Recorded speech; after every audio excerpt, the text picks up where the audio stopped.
కవిత వచ్చింది, ఇప్పుడు KTR tension, farm house పీక్తాంది. నాది కాదని చెప్పబట్టే పీక్తాడే farm house. Janwada farm house కు ఇరిగేషన్ అధికారులు, హైదరాబాద్ శివార్లోని జన్వాడ ఫామ్ హౌస్ కు ఇరిగేషన్ అధికారులు చేరుకున్నారు. అటు ఫాతిమా కాలేజీ వేర్రు పాత బస్తీకి, ఇటు జన్వాడ ఫామ్ హౌస్ కు వేర్రు. నిబంధనలకు విరుద్ధంగా అక్రమంగా నిర్మించారని ఫిర్యాదులు రావడంతో మంగళవారం కొలతలు తీసుకునేందుకు అధికారులు ఫామ్ హౌస్ కు వచ్చారు. కాగా తెలంగాణలో కాంగ్రెస్ ప్రభుత్వం అధికారంలోకి వచ్చిన తర్వాత చెరువులు, ప్రభుత్వ స్థలాలను కాపాడేందుకు హైడ్రాను ఏర్పాటు చేశారు. రాజధాని నగరంలో అక్రమాలను సత్వరమే గుర్తించి వాటిని అడ్డుకోవడం హైడ్రా లక్ష్యాల్లో అతి ముఖ్యమైనది. ఇదే క్రమంలో జన్వాడ ఫామ్ హౌస్ పై కూడా హైడ్రాకు ఫిర్యాదులు వచ్చాయి. జన్వాడ ఫామ్ హౌస్ జీవో 111 కు విరుద్ధంగా నిర్మించారనే ఆరోపణలకు తోడు హైడ్రా త్వరలోనే ఈ ఫామ్ హౌస్ ను కూల్చేసే అవకాశం ఉందని చర్చ జరుగుతుంది. దీంతో ఇవాళ ఇరిగేషన్ అధికారులు కొలతలు తీసుకుంటున్నారు. మరోవైపు తమ ఫామ్ హౌస్ ఎఫ్టీఎల్ పరిధిలో లేదని, రాజకీయ కారణాలతోనే కూల్చేయాలని ప్రయత్నాలు జరుగుతున్నాయని ప్రదీప్ రెడ్డి అనే అతను ఆరోపిస్తున్నాడు. ప్రదీప్ రెడ్డి, నువ్వు రాజకీయానికి నీకేం సంబంధమే? కేటీఆర్ అయితే గట్లా మాట్లాడాలి, నీకేం సంబంధం? నువ్వు కోర్టు పోయినావు, కోర్టు ఏం చెప్పింది? మీరు నిజాయితీగా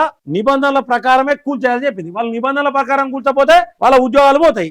టెన్షన్ పడకు, వాళ్ళ ఉద్యోగాలు పోతాయా, నీ ఫామ్ హౌస్ కూల్తా చూద్దాం 2 రోజులలో. ఎందుకు తొందర పడతాను? నీకు రాజకీయాలకు ఏం సంబంధం? ప్రదీప్ రెడ్డి కంటే రాజకీయాలతో సంబంధం అంటే ఈయన ఎవరో తెలియదు. కేటీఆర్ దోస్తు, కేటీఆర్ నీకు నువ్వు కేటీఆర్ షాడో, నువ్వు ఎనుకుండి నువ్వు కేటీఆర్ బినామీ ఇవన్నీ కథలు చేస్తాను అనేది అర్థమవుతలేదా ముచ్చట?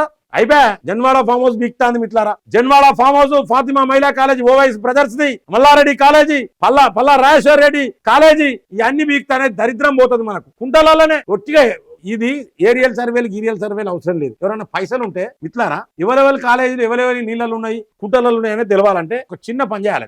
డ్రోన్ ఎగరేస్తే ఏమవుతుంది? కేసు అవుతుంది. డ్రోన్ ఎగరేస్తే కేసు పెడతారు. ఇప్పుడున్న పరిస్థితులలో డ్రోన్ ఎగరేయకుండా ఏం చేయాలంటే, పైసలు బాగుంటే ఓ 50,000 1,00,000 ఉంటే చెప్పండి, నేను ఒక చిన్న సలహా ఇస్తాను మీకు. హెలికాప్టర్ వేసుకోర్రి, హెలికాప్టర్ మీద కొంచెం హైట్ తెలుకోర్రి, అది కుండలు నాటి క్లియర్ కనబడతాయి. మల్లారెడ్డి కాలేజీ కుండలు నట్టే కనబడుతుంది మొత్తం. ఆడి పోతే గింతెత్తు నీళ్లు, మల్లారెడ్డి కాలేజీకి పోతే గింతెత్తు నీళ్లు. మా పోరాలను తీసుకురాలేక చచ్చిపోయినాం మేము. నీళ్ళకి వెళ్ళిపోయి పిల్లలను ఎత్తుకొని వచ్చినాం. వాళ్ళు ఇప్పుడు వర్షం గట్టిగా దంచితే హాలిడేస్ ఇస్తారు, వర్షం గట్టిగా దంచితే హాలిడేస్ ఇస్తారు. ఇక ఆడ డ్రైనేజ్ వ్యవస్థను ఆయనకు అనుగుణంగా మలుచుకున్నాడు అప్పుడు అధికారంలో ఉన్నప్పుడు. శానున్నాయి ఇప్పుడు దాన్ని అర్థాన్ని 100-200 కంప్లైంట్లు ఒక్క మల్లారెడ్డి కాలేజీ మీదనే వచ్చినాయి. మల్లా రాజేశ్వర రెడ్డి మీద తక్కువ, మల్లారెడ్డి కాలేజీ మీదనే 100-200 కంప్లైంట్లు వచ్చినాయి. ఇట్లా మీరు చూడండి, ఈడీ మీద కూడా కంప్లైంట్, ఈడీకి కూడా పోయినాయి కంప్లైంట్లు మల్లారెడ్డి మీద. గతం లేని ల్యాప్టాప్ పట్టుకుని ఉరకలే, ఈడీ ఊకోదు.